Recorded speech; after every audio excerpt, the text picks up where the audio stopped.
जयकारा। बोल मेरे श्री गुरु महाराज की जय।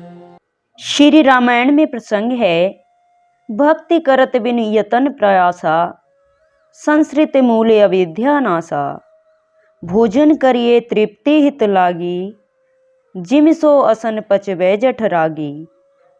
असि हरि भक्ति सुगम सुखदाई, को अस मूल न जाहे सुहाई। अर्थात भक्ति करते हुए बिना ही श्रम और यत्न के जन्म मरण की मूल अविद्या का नाश हो जाता है। जैसे भोजन तृप्ति के लिए किया जाता है और पेट की जठराग्नि उसे पचा देती है, वैसे ही मुक्ति की प्राप्ति सहज में हो जाती है।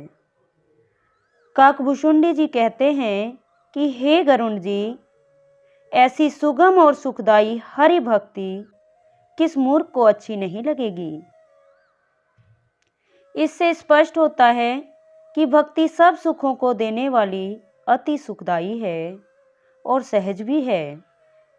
अतः दृढ़ निश्चय कर लेना चाहिए कि यह सुख, शाश्वत शांति और खुशी 7 देशों का राज्य प्राप्त कर लेने पर भी नहीं मिल सकती। मनुष्य को भक्ति में दृढ़ करने का उपकार केवल संत सद्गुरु द्वारा किया जाता है। ऐसा उपकार करने वाला तीनों लोकों में कोई अन्य दाता या धर्मार्थ व्यक्ति नहीं है।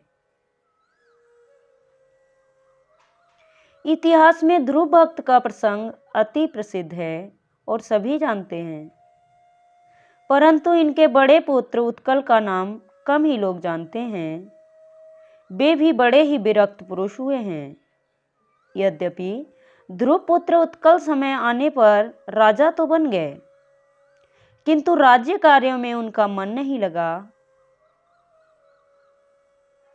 उन्होंने कई वर्ष तक तो शांति से शासन किया, परंतु जब मन संसार से बहुत उपराम रहने लगा तो वे आध्यात्मिक साधना करके उन्नति करने की सोचने लगे। पूर्व जन्मों के श्रेष्ठ संस्कारों के कारण उनके मन में संतों के प्रति सम्मान, विश्वास और प्रेम बढ़ता जा रहा था। प्रायः वे संतों के सत्संग का लाभ उठाते रहते थे। बालपन में ही राजा उत्कल ने संत प्रवचनों में सुना था कि विषय विकारों का रस विष के समान है, जबकि दिव्य नाम का सुमिरन करने से मधुर अमृत का रस और प्रभाव मिलता है। अतः उनके मन में इस दिव्य नाम को किसी सिद्ध पुरुष से ग्रहण करने की तीव्र उत्कंठा उत्पन्न हुई। उनकी यह अभिलाषा नित्य प्रति बढ़ती चली गई।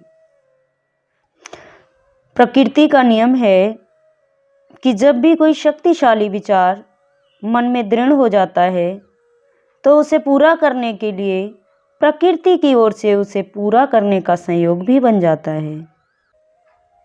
महान संत भी सदा ऐसी धार्मिक आत्माओं की तलाश में भ्रमण करते रहते हैं। एक दिन एक सिद्ध योगी उनके राज्य में आया। राजा उत्कल ने उसे अपने महल में बुलाया और उनसे सत्संग लाभ लेने लगे। प्रकृति की ओर से यह 2 आत्माओं के मिलन का समय था। वे महापुरुष तुरंत पहचान गए कि राजा उत्कल एक बहुत ऊंची संस्कारी आत्मा है। उन्हें लगा कि जैसे एक दीपक पहले से ही तेल से भरा हुआ रखा है, उसे केवल माचिस की तीली लगानी है, तुरंत प्रकाशित हो जाएगा। राजा उत्कल की विनय स्वीकार करके उन सिद्ध महापुरुष ने उन्हें दिव्य नाम की दीक्षा दे दी। नाम दीक्षा ग्रहण करने के पश्चात उत्कल ने बड़ी रुचि से अभ्यास करना आरंभ कर दिया। अब उनका मन संसार से पूर्णतः विरक्त होने लगा। एक दिन उनके मन में तीव्र वैराग्य उत्पन्न हुआ और संपूर्ण राज्यभार अपने दूसरे भाई को सौंप दिया। तथा स्वयं भजन साधना करने के लिए वन गमन कर गए। इस प्रकार चिरकाल तक साधना करते हुए जीवन मुक्त होकर परम पद को पा गए। वास्तव में पिछले जन्मों के उत्तम कर्मों के संग्रह का परिणाम जब प्रकट होता है तब पूर्ण सद्गुरु से जीव का मिलन होता है। फिर उनके शुद्ध उपदेश से सिंचित भूमि में पड़े बीज की तरह परमार्थ के अंकुर उगने लगते हैं। अर्जुन के मन में जो अनासक्ति विकसित हुई थी, इसी विरक्ति के प्रभाव से उसने भगवान से सच्चे ज्ञान की भिक्षा मांगी। यह सब अर्जुन के पिछले कई जन्मों के पुण्य काल के कारण थी। अन्यथा श्री कृष्ण के संपर्क में तो कई राजा और सम्राट आए। उनके मन में तो सच्चे ज्ञान को पाने की ऐसी सच्ची जिज्ञासा उत्पन्न नहीं हुई। इसी तरह स्वामी विवेकानंद जी पर महान संत श्री रामकृष्ण परमहंस जी ने जो प्रभाव डाला, वैसा उनके हजारों अन्य शिष्यों में नहीं देखा गया।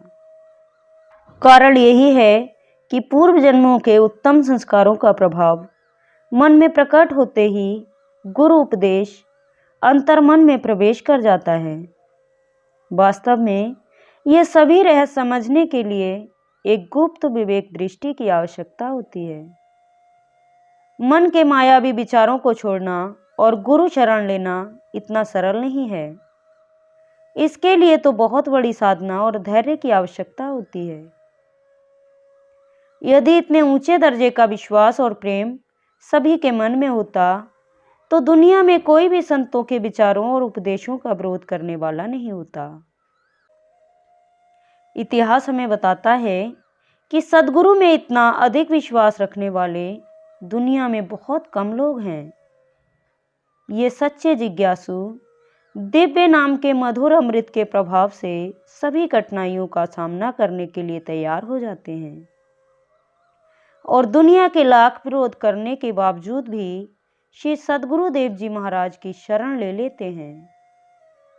ऐसे जिज्ञासु दृढ़ता से गुरु सेवा करके सांसारिक संबंधों के सभी बंधनों को तोड़ लेते हैं और खुद को मृत्यु के बंधन से मुक्त कर लेते हैं।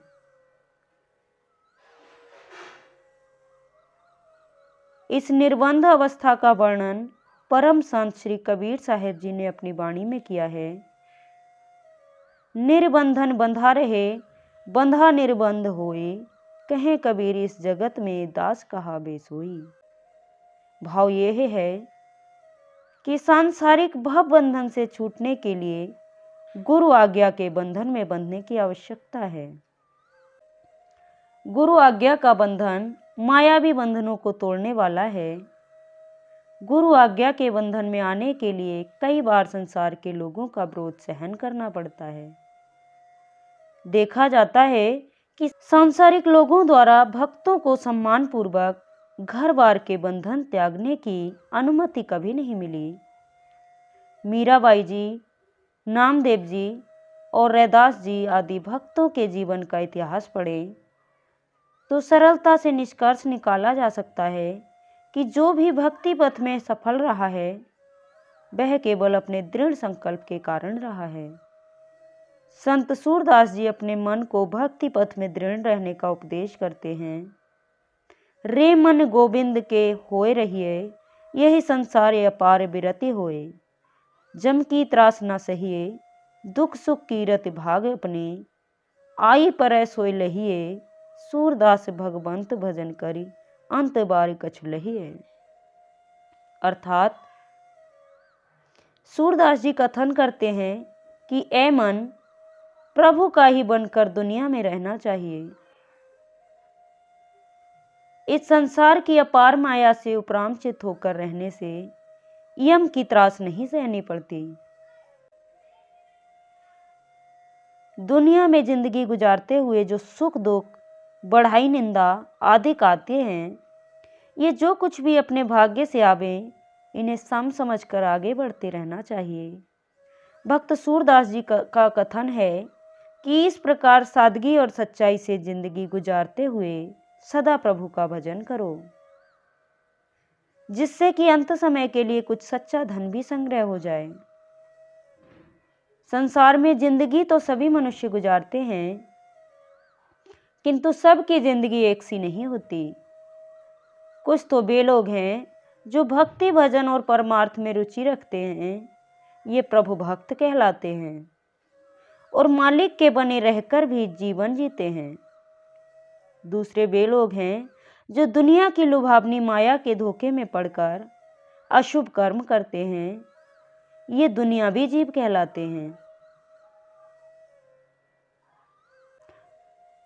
और केवल दुनियावी धंधों में ही समय बिताते हैं।